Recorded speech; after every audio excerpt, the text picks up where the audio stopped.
Hi, good morning sa lahat po ng mga carbon lovers po dyan, ng mga gumagawa ng real carbon fiber.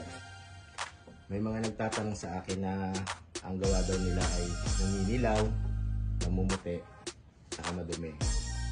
Ito guys, ang number 1 na gagawin nyo kung sakali kayong gagawa ng real carbon fiber. Yung brush nyo, ito kasi ginagamit yung brush eh, mas maganda to eh, smooth yung ride niya. Kikita nyo naman dilaw, o yung isa pwede rin naman kahit anong klaseng brush, basta lilinisin nyo lang muna.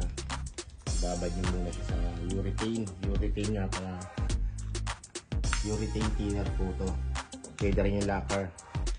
Babad nyo muna siya para matanggal yung mga dumi at yung pwedeng matanggal sa kanya na kulay, kasi once na dinoretso nyo yan, pwedeng humalo yan sa resin eh, para mas malinis lang po.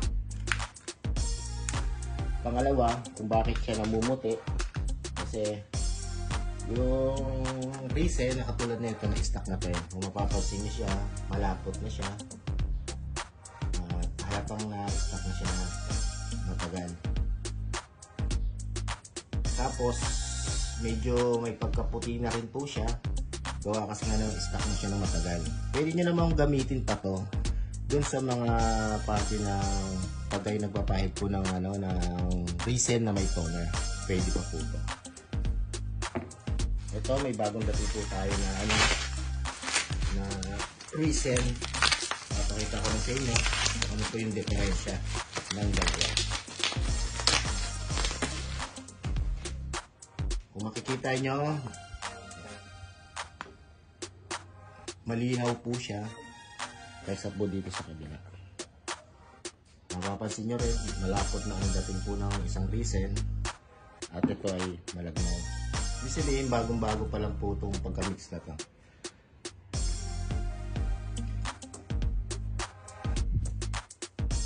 Diba po, ang layo po ng diferensya. Kaya sa lahat po ng gagawa ng real carbon fiber,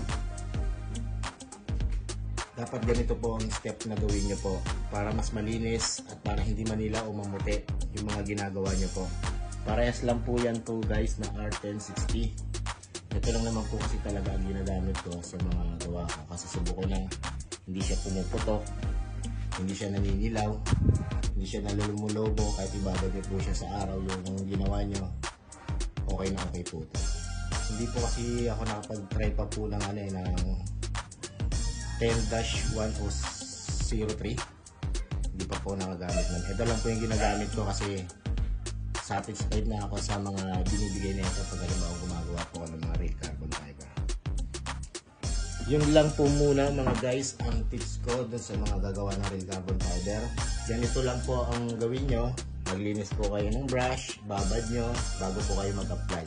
Kung resin naman, mapapansin nyo ay magmumuti-muti na, huwag nyo na po siyang gamitin dun sa pinaka-top coat po niya. Pag kayo magka-top coat, ito na po yung gamitin nyo, yung bago.